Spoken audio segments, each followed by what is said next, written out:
For years now, Jomboy has entertained sports fans with his insightful breakdowns and entertaining content. I'm very excited to welcome Jimmy O'Brien, aka Jomboy, to discuss his original hybrid sport, Ball and Play League. Jimmy, welcome and thanks for joining me today. Yeah, thank you very much for having me. Best umpire in the warehouse. Well, actually we have a lot of officials, so I don't want to insult anyone else, but yeah, appreciate it. You stood for 15 games straight? Yeah. I actually bought a new pair of shoes halfway through that, which wasn't a great. I was thinking, man, these shoes are killing me, and then I bought a new pair of shoes, which also killed me. But that warehouse is a special place. It was a joy to be a part of every one of those games. Obviously, to be as small of a part as you possibly can as an umpire. That's the goal, right? This is a new sport. This is your own invention. You get a little bit of both sports. So the rules are kind of evolving all the time. So that's a challenge, but it's great to be a part of that, and it's great to have some kind of value. It's been fun. And you helped create a lot of it. Like I had a lot originally and made a ton, and then we did the practice session. But then you had sent some of the concepts and changes, and it's been evolving ever since. There's elements we want of cricket. There's elements we want of baseball, throwing and hitting, so we don't look like, really ridiculous. And it levels the playing field when the cricket guys come. But then there's also the limitations of the warehouse and making it fit in our dimensions. Because I think if we had a wide open gym, like I think that this sport would be awesome for, middle school PE class when you have a full basketball court. And you could really have some fun with kids. And if we had like that size, you could have a ton of fun too. But, Right. We have to put everything into our 60 by 70 box. Every time I've been there now 3 straight years, and every time I go, something's changed, and you're there to greet me when I walk in the door. It's kind of like going over to your buddy's house when you're 12 years old, and something new is in the backyard, and they're like, "Hey, I got to show you this." That's what it's like every single time. But that's what the warehouse is like too. It's just a place to play and have an imagination. Yeah. I mean, it's really just like a camp, really, or like you get back together with all your camp friends and play the game. That's the vibe we try to maintain. And then with a little bit of competitive edge.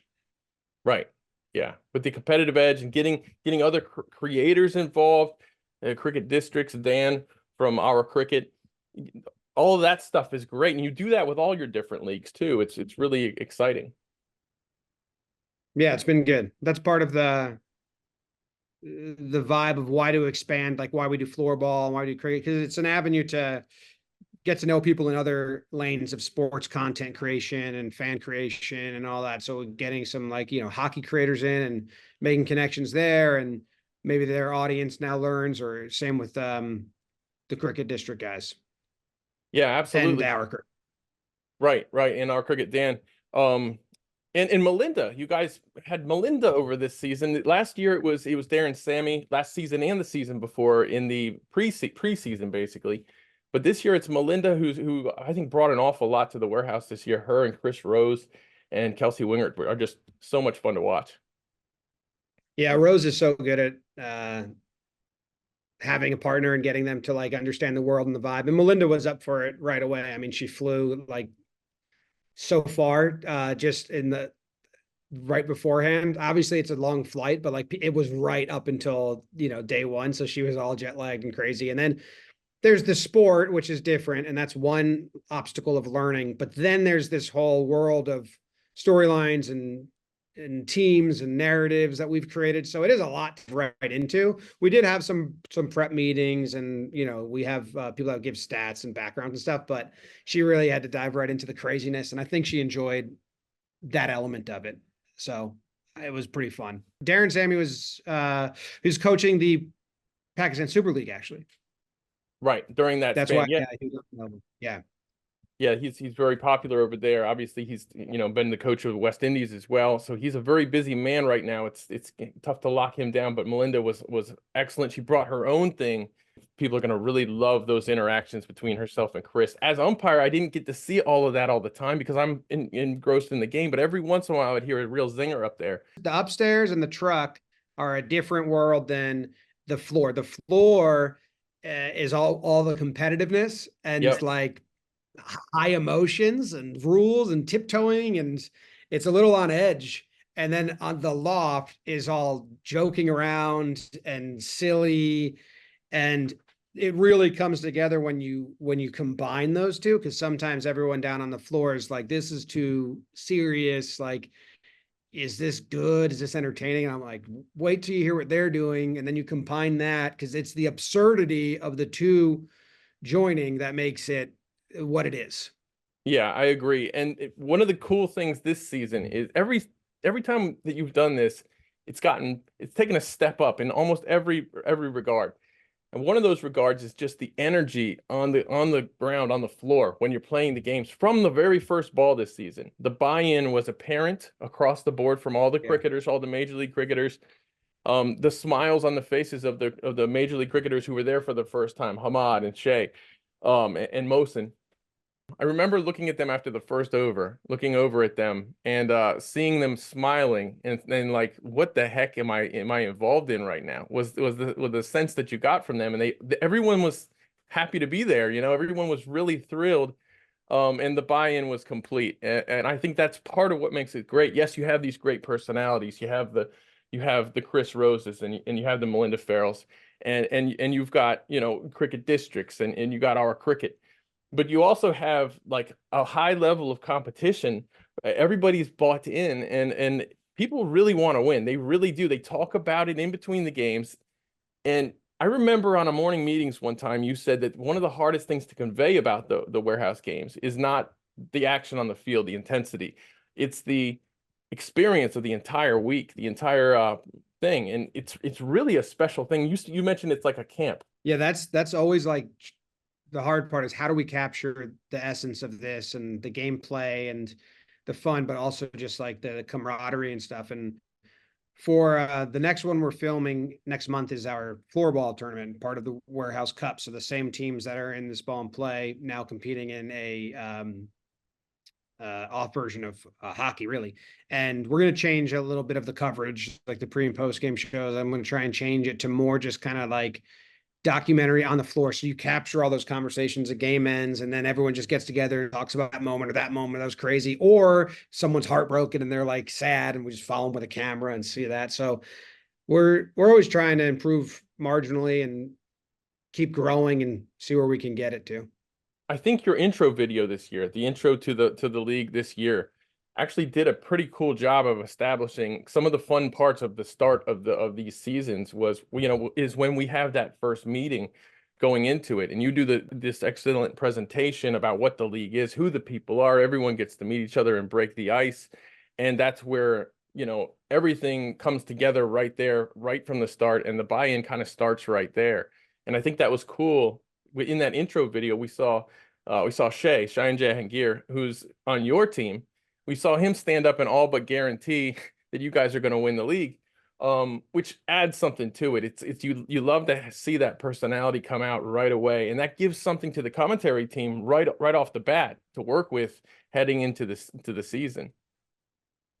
Yeah, I mean that little, it's been trying. That was our first little attempt of like, hey, let's film the getting the gang back together montage. You know, I said like Mighty Ducks or some of those classic movies where like the opening is everyone coming together, Major League, when they all show up at spring training together. And I'm like, let's build one of that, because I don't know if people realize that Sam picks everyone up in the van and we do an orientation beforehand, and like we're all like excited to see each other again. So Zach worked on that on our team. He's great at editing. Whenever we have a project like that, throw it his way. So I loved how that came together. And yeah, I kind of want to do more of that. But I also loved Cheyenne standing up saying Baggage is winning. Me and Jake needed that. Yeah, and you guys, you had just done the Captains League earlier, which of this same game, this same format, and you were on separate teams, both of you as captains, coming back together now, of course, under this brand that you have.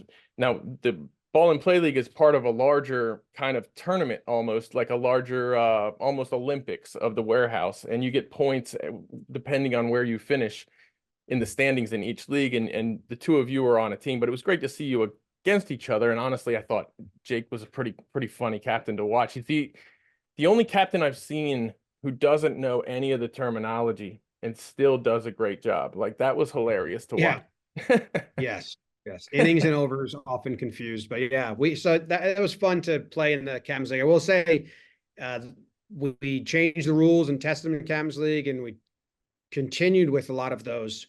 The skill level and the understanding of the game improves maybe tenfold from Captain's League to this ball and Absolutely. play season. Yeah. That's one of the things I've been so impressed with is how this warehouse project that you have, how invested in it you are, how excited you are about it. Every once in a while we'll text back and forth about a potential rule change. And for example, the flat bats, where the one side of the bat was flattened. That was a dramatic change, and it could have been bad. It could have been terrible, and if it had been terrible, you would have scrapped it. But you found a way to make that work. I remember we texted back and forth about that, and all of a sudden, the next day, you're sending me pictures of things, and like, hey, look at this idea, and it's just like it's so impressive to see the enthusiasm that you have for this particular product, this ball and play league, and how you're always trying to incorporate cricket aspects into this league because it really is a pretty much a 50-50 hybrid between the two sports. It's baseball skills and cricket gameplay, and there was a lot more cricket skills involved this year. Yeah, that's what I really wanted. I wanted more of the strategy element and the defensive positioning element, and we get more of that for sure. We also get a lot more just skill. And the flat bat was not incredibly flat, but it was an option. So some guys didn't Right. use it and other guys Exactly. did. But I wanted the 360 effect to come into play more. And with the rounded bat, it's too dangerous you can't really catch the ball on it. Um, so that was a fun change. And what else do we change? We allow breaking pitches. That Yes. changes this game completely because I did think season one was too much of, um, there was no reason to not swing for a six every single time. And Right. I think for some players that's still the best strategy, but we saw and we'll see certain players beat you in a different way, which Right. was, I thought, really fun. Oh yeah, you got people beating you with their feet, with their legs, basically trying to run out to, trying to take advantage and put pressure on the fielding side to force a bad throw. All we get a lot of the wonderful things of cricket and baseball in this league. What inspired you to start this particular sport? Well, it was a long time ago because it was when my son was born. I was on paternity leave and I just started watching a lot of cricket. We hadn't even filmed Blitzball Battle 1 yet. When I started crafting this, what to do next. And I really was just building the vision of having multiple teams and tournaments and sports um and I wanted running and fielding to be that's not the biggest part of there's no running in blitzball and fielding happens, but it's different. Right. And strategy. So like blitzball pitching is on full display and it's what can this guy do with his ball? And I Yeah. wanted a game that was a little more recessy, I guess, or just a different brain and a different watch. And early drafts of it, we were using a blitz ball from like the really far away, and you can watch them on YouTube. There's like early drafts, and then we revised it. We did a whole test to find the best ball.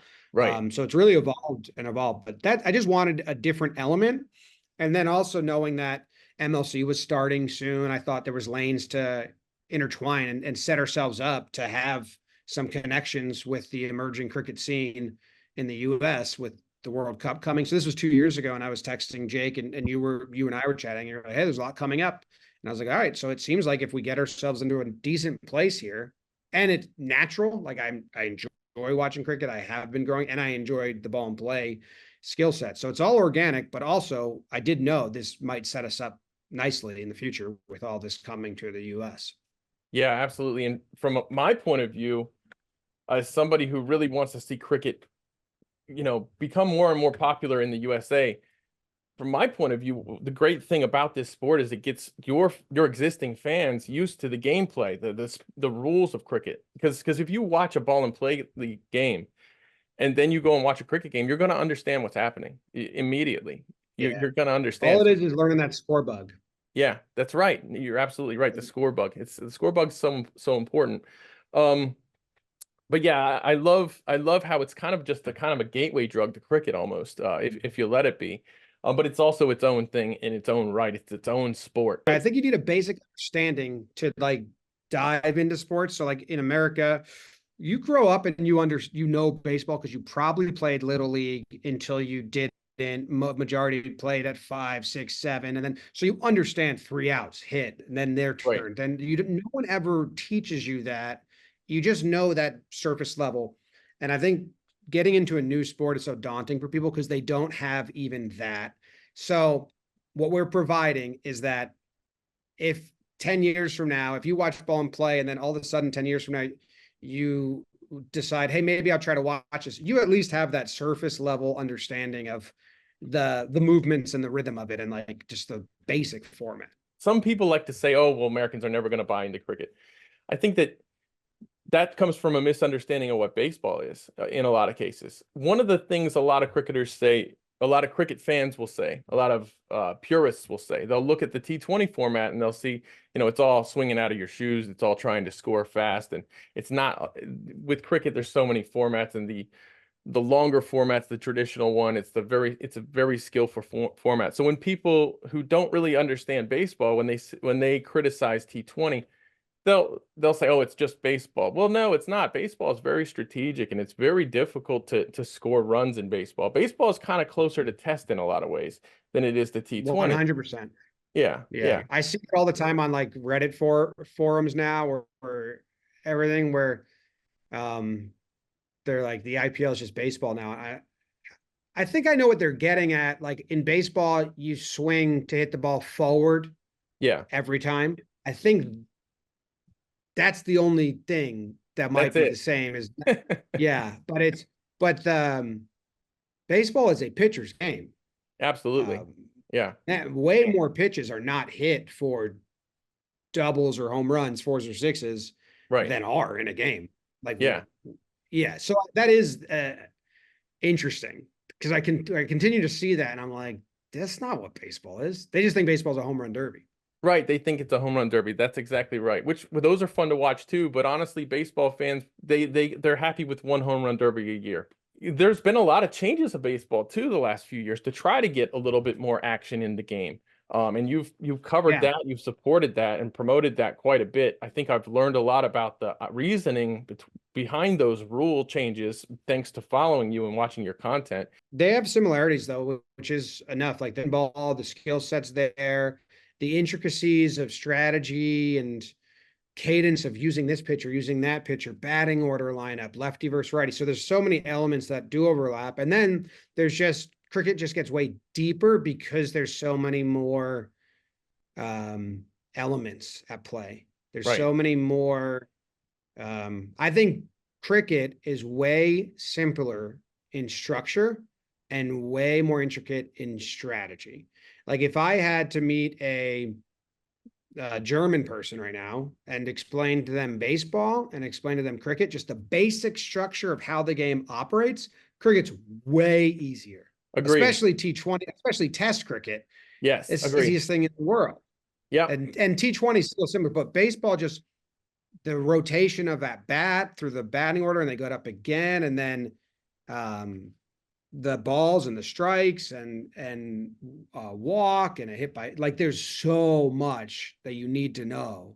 Yeah. And I you're learned right. that when I brought the cricket guys to a baseball game. I'm like, this is way harder than explaining cricket to my baseball friends. It's way easier. Yeah. Well, yeah, that was great when we went to the Yankees game last year. Yeah, it was a lot of guys' first baseball game, a lot of the cricketers. Yeah. No, but you're absolutely right. But I have a hard, the river goes deeper yeah, in cricket. yeah. I have a hard time explaining T20 to people for the first time without first explaining test. Without, it's easier to explain test to people, to me, than it is to explain T20.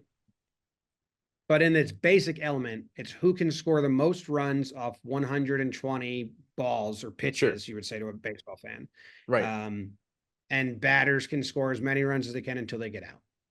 Which is cool. I cannot sum up baseball that No, quickly. you can't.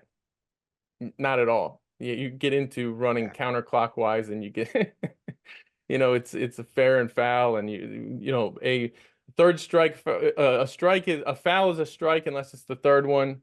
uh Yeah. or unless that third foul is a bunt, all these other, Yeah. layers and layers of things. Force, you have to run on a force or there's no force. That's a very simple. That's what I'm saying. You grow up, you're born understanding that, most Americans. Right. That's a very runners on second and the guy hits it, he doesn't have to run. Right. That's hard to explain. Yeah, agree with you. And then vice versa, if you're explaining to a baseball fan cricket, you say, well, there's no real force outs. You just run if you feel like you can make it to the next Yeah. spot. If you feel like you can That's score. hard physically to like remind your body not to run when we see the baseball players play.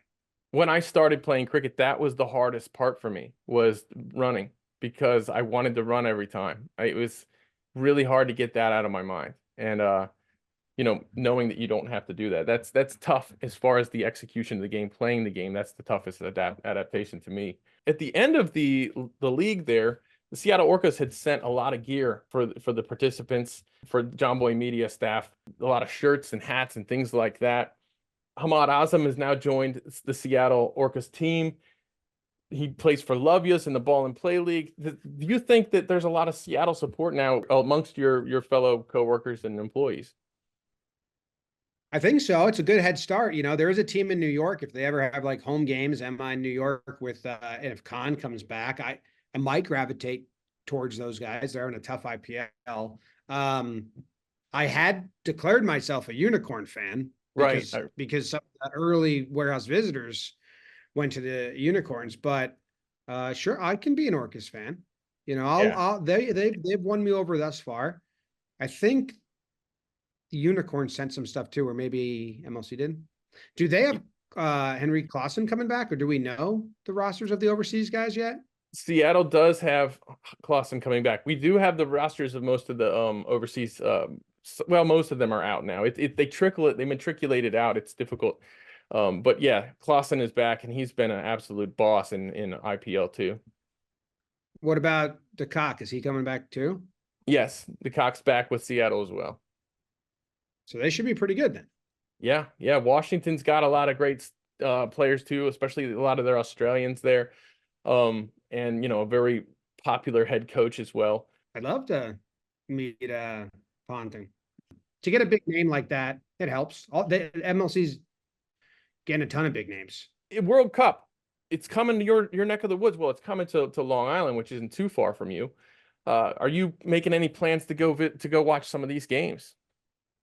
Yeah, I may be out a lot, so I'm fingers crossed, but the ICC and us are talking about doing some stuff together. It seems like it's going to happen, so I'm very excited about that. I'm excited to finalize it and figure it all out. But yeah, we should be working hand in hand, and I may have a fun role being part of the broadcast in a way that has me incredibly nervous but excited. So we'll see. Still still not like 100% set, but we've been talking about it a lot. They reached out asking if I wanted to be part of it, and I said absolutely. So a lot of the New York games I may be at, which is crazy because one of them is Pakistan, India's playing. Yeah, that's the big one. That's a massive one. It's going to be, man, the traffic is going to be wild out there, I think. Going to these games. I know, because it's an island. It's one way down and back. It's going to be nuts. Exactly. And the stadium is pretty much built, so that's really exciting. Yeah, 34,000 pop-up stadium. It's quite an effort, man. It's a very impressive thing. And speaking of the World Cup, and as I mentioned, the Seattle Orcas, the World Cup is right now traveling around the country. It's out there in Seattle. Our friend Emily Reynolds is with the World Cup right now in Seattle. Harmeet Singh's out there. Ross Taylor's out there. So it's going to be a great event this weekend. Your game, Ball and Play League, launches on Sunday, May 5th. And at what time? 8 p.m. Eastern time, so 5 o'clock in Pacific. And every Sunday, Tuesday, and Thursday night, there will be games airing until we reach the conclusion. And if you want to join and watch, I would just test out watching live on YouTube, because there's usually around 3,000 to 5,000 people that watch live and comment on the game live in the live chat. And a lot of the players will show up in there and interact and give you some behind the scenes like insight into what you just saw or ask questions. I'm in there a lot interacting, and the live chat can be a really, really fun time because I think it elevates the whole experience because everyone's going crazy. So if you want to watch live, otherwise just make sure you don't spoil it for yourself and skip ahead. But yeah, every Sunday, Tuesday, and Thursday night. On the Jomboy Media Warehouse YouTube channel, which you can find in your sub channels on YouTube on the Jomboy Media YouTube. Yes. Well, thanks, Jimmy, for joining me. It's always great to chat with you and catch up about things. I can't wait to see what happens next year. First of all, I can't wait to watch this launch, even though, you know, I was involved, I was there. It's just a whole new thing to watch it published. It's a whole nother level. Like you said, the live chat, I love it. It's true. It's you forget half of it, and some of it you didn't see, and the other half you forget. So when you actually see it, and I haven't seen a lot of it yet, just bits and pieces. So I'm excited to watch it as well.